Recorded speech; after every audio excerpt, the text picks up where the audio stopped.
What's up, guys? Today I'm going to be talking about what it's like living in England from the perspective of an American. Um, of course, just the additional context to make sense of this video. I've been living in England for a month. I'm recording this on Sunday, February 25th. So, a month ago today is when I left for England. And of course, all these opinions are made up from the perspective of a 20-year-old college slash university student who is living in Nottingham, England. So take that for what it's worth. My experience is probably going to be different than, just about anyone else that lives in England. But that's to be expected. What I'm going to be explaining today is what living in England is like for me. So I just wanted to get that out of the way at the start. And the way I wanted to go about this is I have a list next to me where I have 5 negatives, 5 positives, and 5 aspects that were neither positive or negative. And I just thought of these based on some feedback I've gotten, some questions I've gotten about living in England so far, as well as what I think is notable to talk about at least. So I'll go through these. I don't have the order for any of them. They're not like top 5 lists or anything. I just wrote down the first things that came to my mind. So with that being said, I will start with the negatives. So here are 5 bad things about living in England. All right, so the first negative about living in England is the smokers, specifically cigarette smokers. Now, in the US, I know there's still people that smoke cigarettes, but recently that's become less and less common. More people are either quitting smoking or replacing it with e-cigarettes or whatever it is.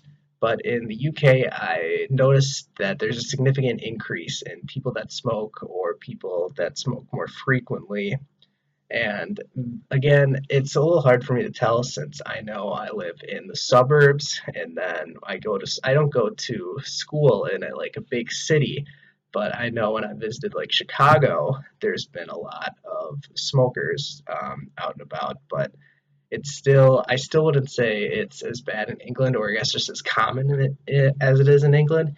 And even with that being said, like if I were to guess at my school in the US, maybe like 5% of students smoke cigarettes. In the UK, it's not like a massive jump. Maybe it's like 10 to 15% smoke cigarettes, but that number is big enough to the point where pretty much every other time I walk outside of my dorm that I'm in right now, there will be someone outside smoking. And then it's also very common when I go to different buildings to go to class during the week. It's pretty common to have groups of people smoking outside those buildings because, of course, you can't smoke inside. So when they congregate in those areas, it can be pretty bad. I have to like get used to holding my breath a little bit when I'm trying to enter or leave an academic building because I know there's always going to be smokers out there. So that's the first negative I have about living in England. The second negative I have about living in England is the school system, and this is a little complex because the school system can mean a whole lot. And again, I'm talking about someone who is a college or university student. So what I'm used to in the U.S. is a lot different to what it's like in the U.K. But my only experience has been 1 month in the at University of Nottingham. So that's pretty specific. So I'm not going to talk about the school system in the UK as a whole, just because I don't know enough about it. But specifically at Nottingham, the organization for how you register for classes was a lot more of like a free for all and a lot quicker process, I guess. In the US, it's more thorough of prior, like weeks before a semester starts, you're picking out your classes and you get time to talk to advisors and whatnot. But in this instance, I don't think it's entirely because I'm an exchange student, but it probably contributed to some of the issues I had. Is that I show up and then I have to instantly start picking classes, and I instantly maybe isn't the right word, but because that is, since I'm an exchange student, I did have to pick classes once I got here. But even still, once the semester starts, the like classes are already going. That's nothing new to what's in the US. The semester starts on that Monday, you have classes. But I guess what's a little different is that in at Nottingham at least, there were still assessment, and the previous semester was still taking place the week before. And in the US, in between semesters, you have a much longer break. So I guess just the organization of picking classes, it's much more fast paced, and you don't really have a lot of time to think about anything. And then when you do, you're already right in there. You register for classes, and then, oh, okay, well, you have one at 3:30, so you better hurry up and get there. And that's especially bad for an exchange student who has no idea where any of the buildings are. Anyways, the other thing I'll touch about in the school system, which I really don't like, is the how grades are determined. And in the U.S., I think at the school I go to, grades are still determined a little closer to what it's like in U.S. high schools, where you have more like homework assignments and attendance is a factor of the grade. And I guess attendance isn't even a factor in U.S. high schools, but it was in some of my college classes. Whereas in the UK, in the three classes I'm taking this spring, for each of them, 100% of the grade is the final assessment that we turn in at the end of the semester. And I know there are plenty of courses that are like that in the US, especially once you get up into more higher level classes, but it's definitely not what I'm used to, especially where I'm still taking some more introductory classes as I'm only in my second year of college. But over in the UK, it's a lot more of the norm to only have one assessment at the end, or maybe you would have some kind of midterm. But in my case, I don't have any midterms. I just have three essays that I have to hand in at the end of the year. And I have this in the negative just because for some instances it's good, right? Like I don't have to be doing homework every single night because there's nothing to do when I go to class. But I think maybe it's because it's what I'm used to, but it's better for me to like piece things out. I think it's a little odd that at the end of a semester your grade, which is obviously very important, is determined by one piece of writing. Like, albeit you have a very long time to write it, and then it depends whether the teacher, professor, whatever you want to call it, how much help and advice they give you, and how willing they are to work with you. That can be a big factor in determining whether it's more fair or not in terms of having one thing assess your entire grade. But for me, I don't really like it as much, so that's why the school system goes into the negatives.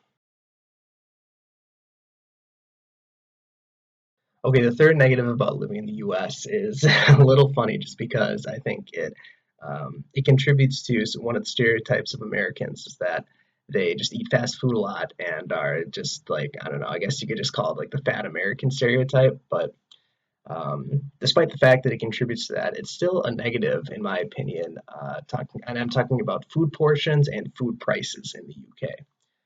And specifically, this is just fast food places that I've been to, like Subway or KFC, where the prices for food they're like marginally um, higher, but which isn't that big of a deal. But I think what the real kicker is that the portion sizes are just much smaller in the UK. Even when I'm not going to eat fast food, even if I'm eating on campus here, I'll most of the time I'll like go through the line to get my food, and I'll end up just looking at it, kind of saying, "Well, okay, this is it." But I'm still getting by just fine. But it's I don't know. I wish you could get more food like you could in the U.S. But you know, that's why people knock on the US for having, like I said, kind of the stereotype of like fat Americans, because it's a lot easier to get a lot of food. All right, the fourth negative that I want to talk about is something that I was fully aware of coming into living in England, but nonetheless is still definitely a negative, and that is the weather. It is amazing how often there is rain, clouds, and how little there is sunshine. It is it that if you weren't aware of how weather is in England or the UK in general, um, you would be in for quite a shock if you came here for an extended amount of time. Because at least so far, like I said, it's February when I'm recording this, so there's still the temperatures aren't really that bad. It's actually warmer here than it is in Wisconsin, where I'm from, but the weather is definitely a lot worse. I remember I was having a conversation the other day where someone was asking me. We were just talking about the weather, and I had said that the last time the weather was supposed to be sunny, I went outside to clear skies, and 5 minutes later was getting rained on. So it is just relentless on how the weather is here in terms of clouds and rain and overall just depressing weather. So that's why it goes into the negatives. All right, the last negative I want to talk about in terms of living in the UK is the social scene. For me, as a 20-year-old college student, it's a time where you're expected to be very social, but it just goes into a negative for me because living in the UK, it's for me, at least so far a month in, it's been harder for me to make friends, and there's a couple different things that contribute to that. I think specifically since I'm living in a dorm like this, people, well, what for one thing, I'm living by myself. As you can see, I don't have a roommate in here. That's different from in the US, but in general, people here are it's a lot more like high school where there's a lot of cliques, even though I would say in general my high school was less like that in terms of being cliquey. But it's very apparent to see here when I go into where people eat. There's always groups of people. In the US, it would maybe be like there'd be groups, but there'd also be a lot more just like two friends or maybe just one person by themselves. But in the UK, at least from what I've seen, that just doesn't happen. I think it's from what I've witnessed, and the same things in class too. There's people signing up for classes together all the time, and they'll sit together in just huge groups, and that's a lot. It's harder, I guess, since I'm coming in February. I've only been here for a month, so that means I'm only studying for the spring semester. Maybe if I come in at the start of the year, people would be more open to other people. But at this point in the year, everyone has kind of already made up the group that they like to hang out with. And it's kind of hard to get into those groups when they just want to hang out with themselves. They're not as open to other people. And then the other aspect to making friends, which I think really hinders me, is something that it's the same in the U.S., but it still applies here in the U.K., and that's the drinking culture that's here. Because for me, I don't drink, which is abnormal for 20-year-olds who go to college or university. And in the U.S., people will drink specifically on the weekends, go out to parties and stuff like that. In the UK, it's similar. I mean, there's still but I guess the way the classes work, which I'll come on to a little bit later in this video, is that it's a lot easier to go drinking during the week too. And the drinking age in the UK is 3 years, 3 years younger than it is in the US. It's only 18 here, so legally I could drink, and in the US, I cannot. So, but I mean, obviously, everyone knows that a lot of drinking is happening in college, even though there's a lot of underage drinking. There's still just about the same amount going on in the UK, but drinking, especially since it's legal, it's odd for me since now, like technically, it's legal for me to drink. So people like just in casual conversation will offer drinks more if you go to some kind of social event. There'll just be wine out, but like obviously I don't drink, so I don't want wine. But they literally don't have any other drink available at this thing I go to. So I don't know. It's very odd, but at least to me it's odd, I guess. Like I said, I'm not in the norm when I say I don't drink. So if I did, maybe I would find this a little easier.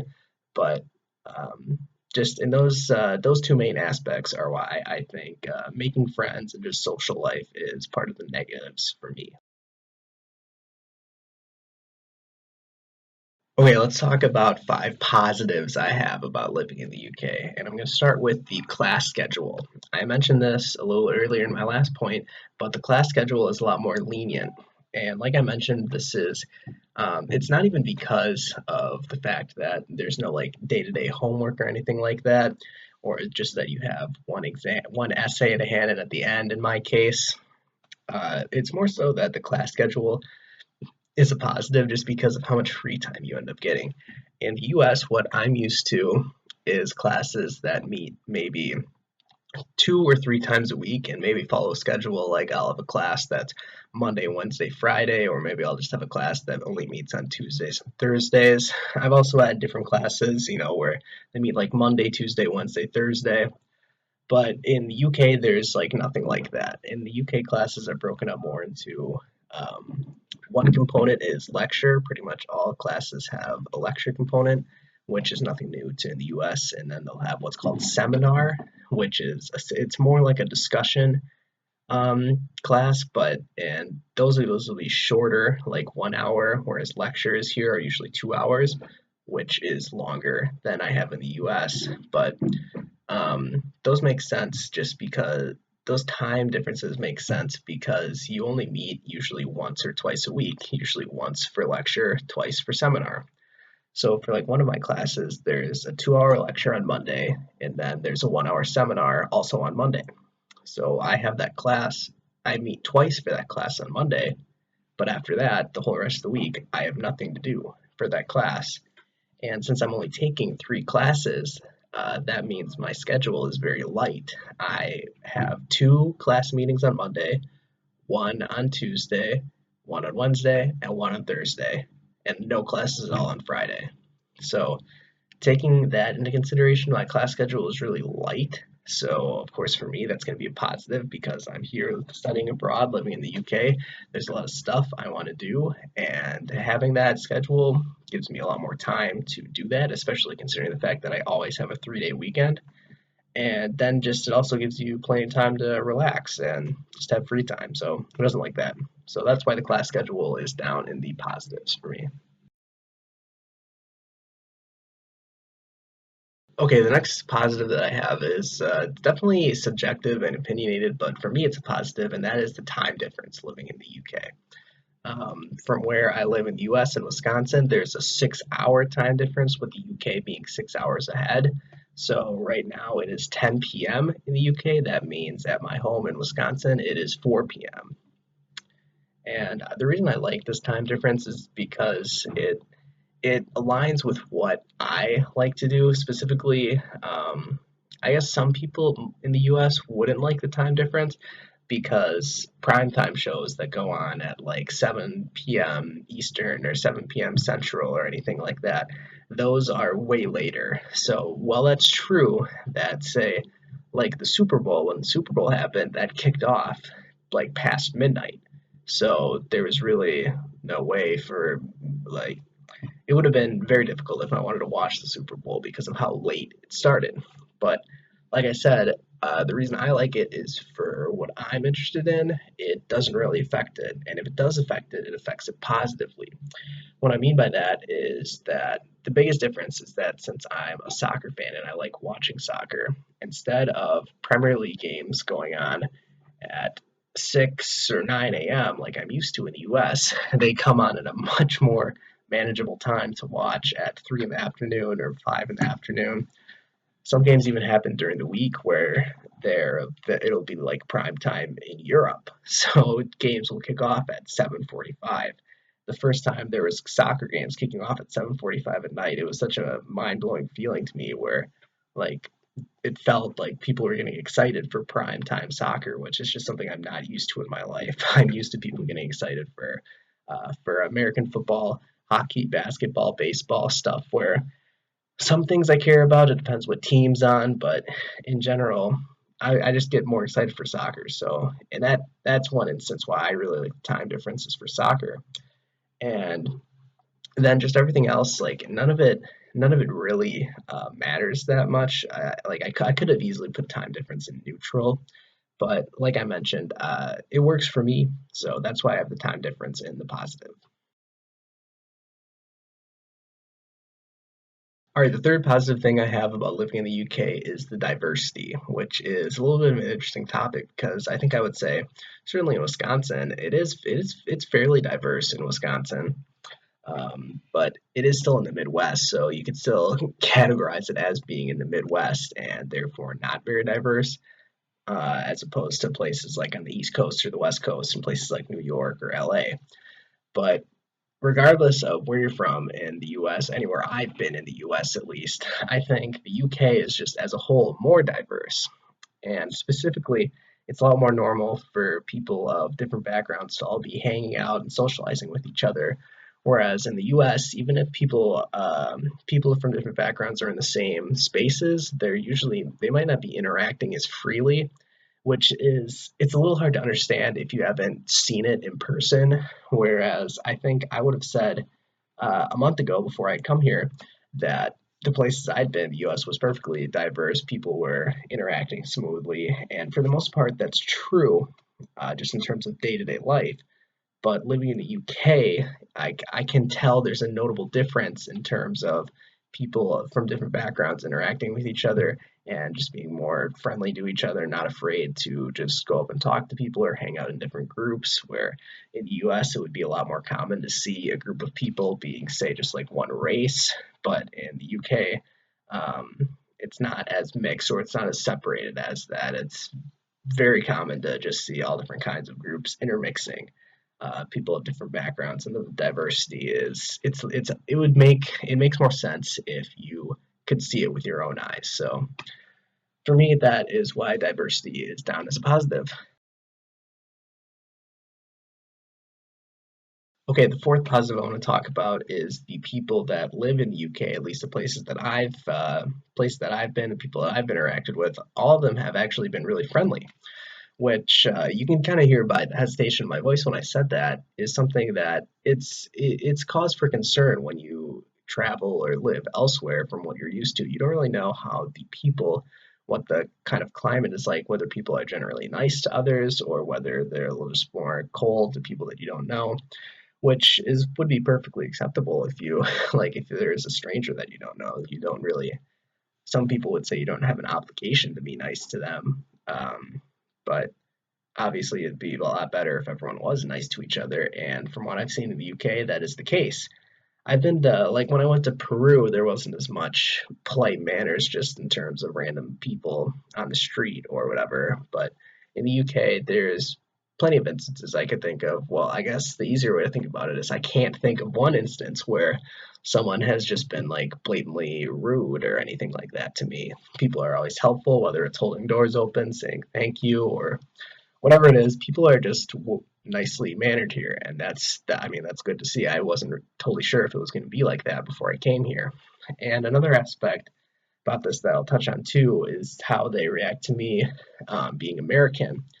And although, I mean, they don't like, no one like walks up and says like, "Oh, you're from the U.S." It'll be from conversation usually, because it's pretty easy to tell that I don't have any sort of British accent.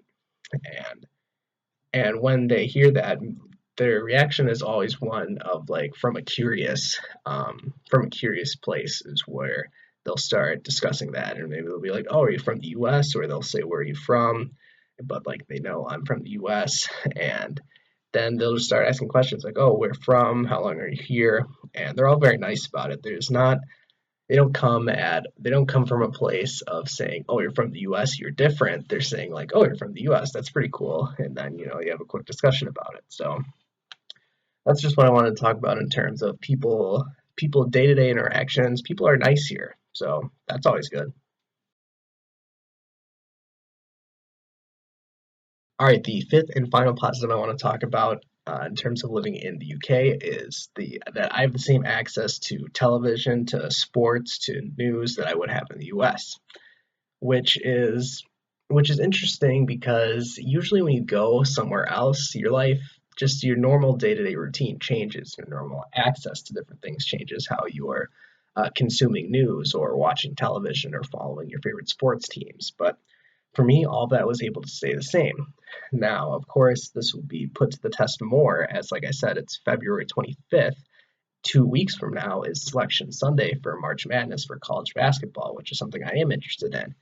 And the coverage for that, I guess, at least the selection show will air at, I'm pretty sure it's gonna come on at like midnight or 1 a.m. here. So the selection show itself I won't watch, but when the actual basketball games start, That's a little more interesting. Where I would like to watch the NCAA basketball tournament, but I'm not entirely sure if I'll be able to. But like I said, that's in the future, so I don't know whether this will change. My opinion on this will change. But as of right now, I definitely have it in the positives in terms of in the month that I've been here, I've had the same access to news. I had someone ask me the other day where, like, oh, do you keep up with what's going on in the US? Did you hear about like the shooting that happened in the US? And I was like, yeah, I knew about it at the same time everyone else did. It's not like it's not like I'm living like behind in time here. I mean, I'm 6 hours ahead, so I learned about it. I learned about news 6 hours before everyone else in the U.S. does. But, anyways, so I still have all of my same like news sources, so I can keep up with all that. In terms of sports, it's sports. I mean, kind of goes hand in hand with news for me, just because I'm so interested in sports. It's not like I don't have access to updates on this was the score, this was the result of a game or whatever. And then television, I guess television I would say again is pretty subjective because I don't really watch that much television per se. I would watch sports games and then some like a few different TV shows like The Amazing Race or Survivor.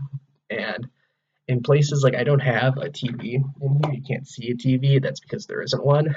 And so in that instance, I can't like sit down and watch a TV show. And I don't watch Netflix or anything either. And even if I were to go on something, say like CBS's website, and I was trying to watch something on there, it would probably be region locked for me, and it would say you don't have access to this video.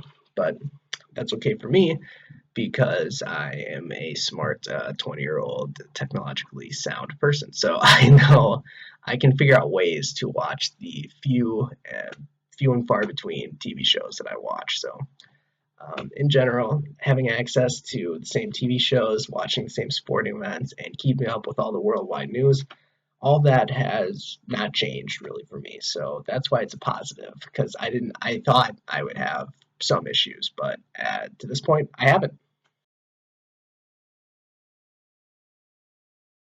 All right, so now that I've discussed the pros and cons of living in England, there are still five more talking points that I want to bring up where I think it's something that you would think about in terms of living in the UK, or at least things that I thought about.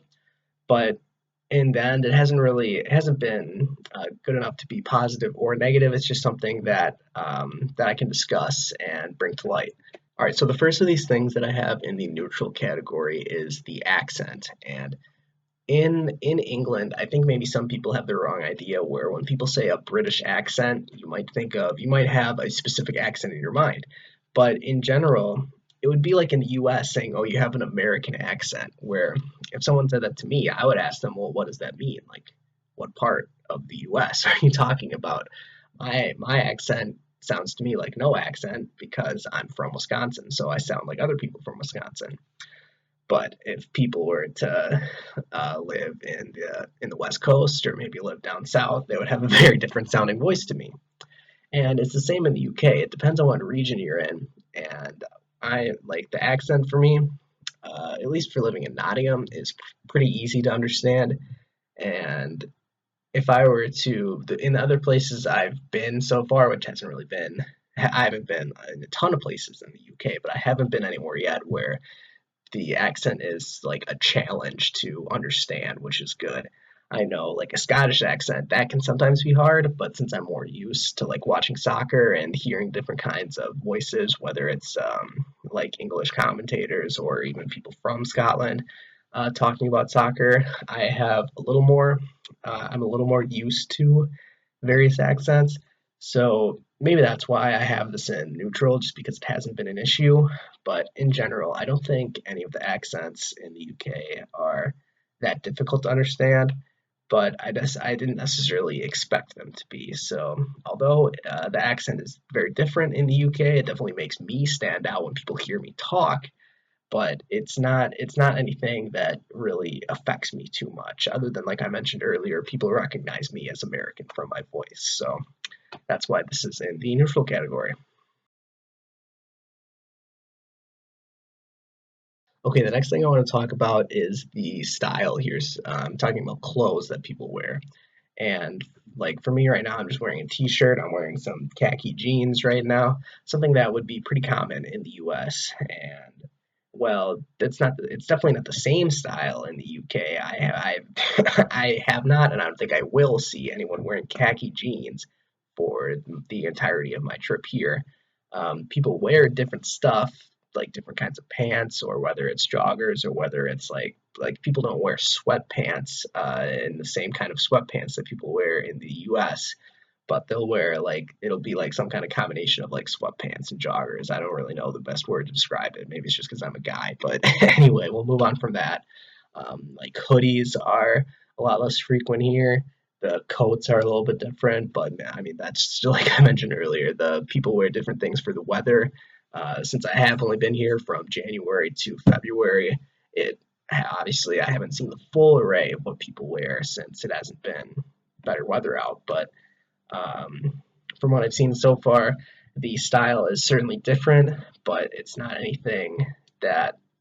anything that is bad. I know, like I stand out, but I've also never really been one to care about looking in style. So that's why I'm wearing these khaki jeans right now, is because I can wear them around, and I don't really care if people think I look different or whatever it is. So while the style is different, you can definitely tell what a British style is from living here and what isn't, which would be me.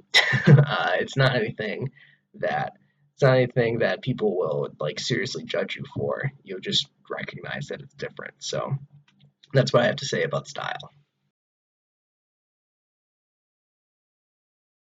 Okay, the next thing I want to talk about is interesting because I could have put it in, I was leaning towards putting this in the positive category, but since just because I haven't used it as much, I'm going to put transportation in neutral.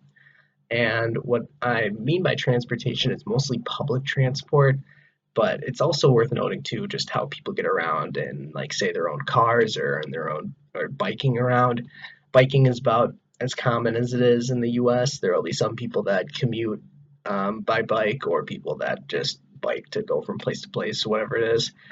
That's not any different than it is in the US. People driving in cars, I think the only difference really in cars is that I think there's a lot less space between the sidewalk and the road. But I think that would be the same if you were in like any big city in the US. There, it would be like that as opposed to living in the suburbs or living in places that I'm used to going to. And then talking about public transport, it's a lot more common in the UK where there's all kinds of buses coming around, or there's different trams, and then there's obviously the trains too. I've been on plenty of trains, and those have all been good experiences. But I haven't been on any of the trams that go like in between cars. Not, I don't know. It's hard to explain. They don't go in between cars on the road. But maybe I'll throw a picture up right now about what I mean by tram if you aren't entirely sure what I'm talking about. But it's different than a train. And then also, like I was mentioning, the buses, they do have the stereotypical double decker buses driving around all the time, but I haven't been on any of them yet, so I guess I can't really talk about them. And that's the main reason why this is in the neutral category, is because I don't have any experience riding these public buses or riding a tram, but I see them all the time. They're a lot more common, and I think potentially this is a lot better system than what there is in the US, where there's really like not a lot of public transport. There is some. There's certainly buses and there's trains, but those are outliers. Or maybe outliers is a bad term, but it's just a lot less frequent like it is in the UK. All you have to do is walk down a street in the UK to notice all the different modes of public transport that are being offered here.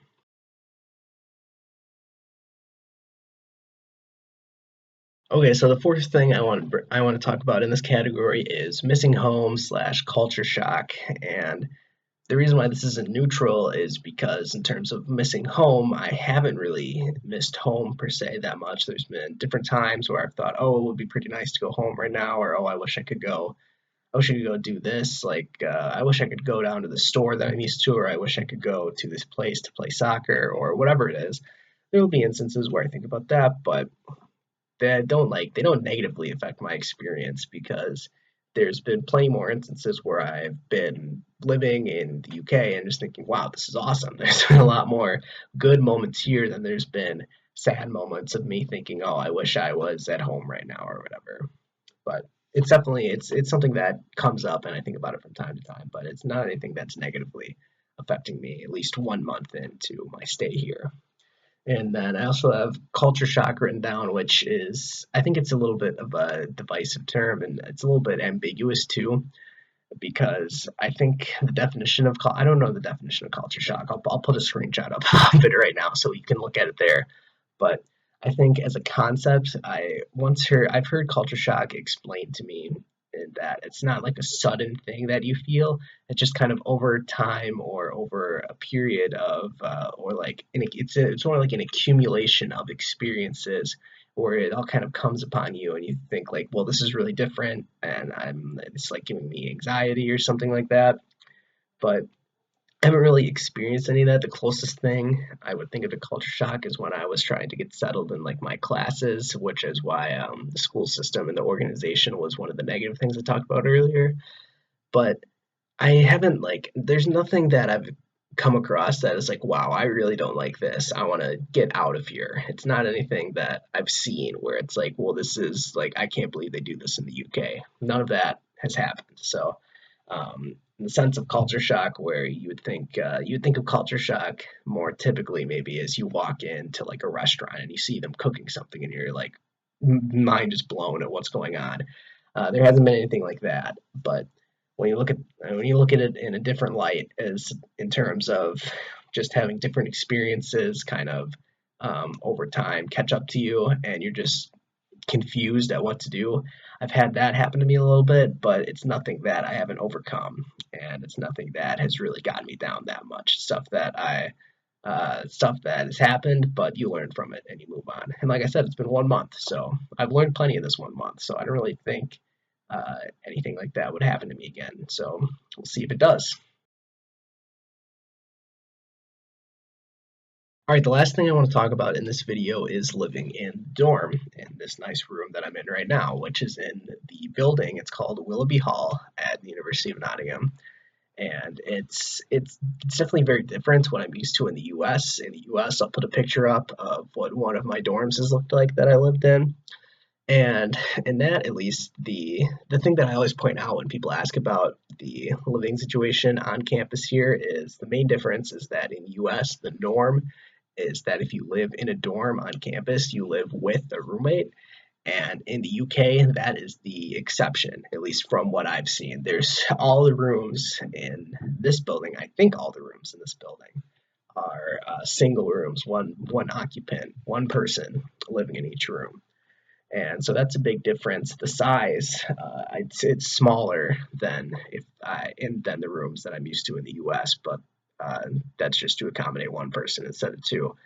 And then also put up the picture I have over here on the wall is all the outlets I have access to. There's 4 outlets, and one of the outlets is for the refrigerator, which I have to keep running at all times. So really there's just 3 outlets that I have access to, and they're all shoved in one corner of the room. So that's a little annoying, but it's not all bad because because you could say there's positives and negatives to living to having a roommate in college or not having a roommate, and I don't want to go down that whole rabbit hole discussing it because they all pretty much just cancel each other out. And then in terms of just living with the people around you, it's different in the UK, at least from what I've noticed, where people are a lot less social in terms of just walking around and people having their doors open and stuff like that. Part of that is because the doors literally close on themselves, so you would need to have something pretty heavy to prop open your door.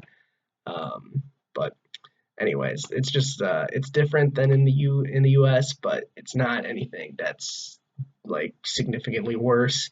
And there's aspects that are better too. I think I like living with myself or by myself better than I do with a roommate. But I don't know. Maybe my opinion on that will change. And then also just quickly about the dorm is that in the UK, at least specifically in this dorm, the way that it works is that they have meals here every night. In the US, there's another building that I have to go to if I want to eat on campus. But in Willoughby Hall, they serve a meal every day, and they serve breakfast, every day, and then they serve dinner every day. So that's 2 meals they serve every day. The time stuff changes to where there's like brunch on the weekends and stuff like that. But basically, they serve food here, so that's also different from what I'm used to. All right, and those are 5 negatives, 5 positives, and 5 neutral things that I wanted to talk about in terms of my first month living in the UK. So that is generally what it's like to live in England for me.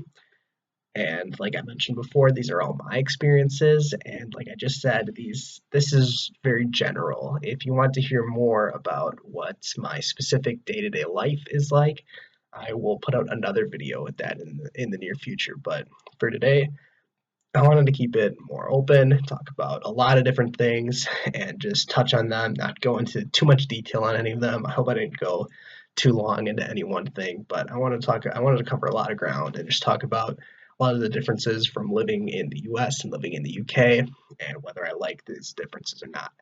So overall, after 1 month of living here, I'm definitely enjoying myself here. Even though I made an equal amount of positives and negatives, I think on the whole, my experience has definitely been way more positive than it has been negative. So that's good, obviously. But like I mentioned, if you want to hear more about the specifics about my experience, you'll have to watch the other video that I put out. So yeah, I hope you guys are looking forward to that. And if you have anything to add, let me know in the comments. Thanks, guys.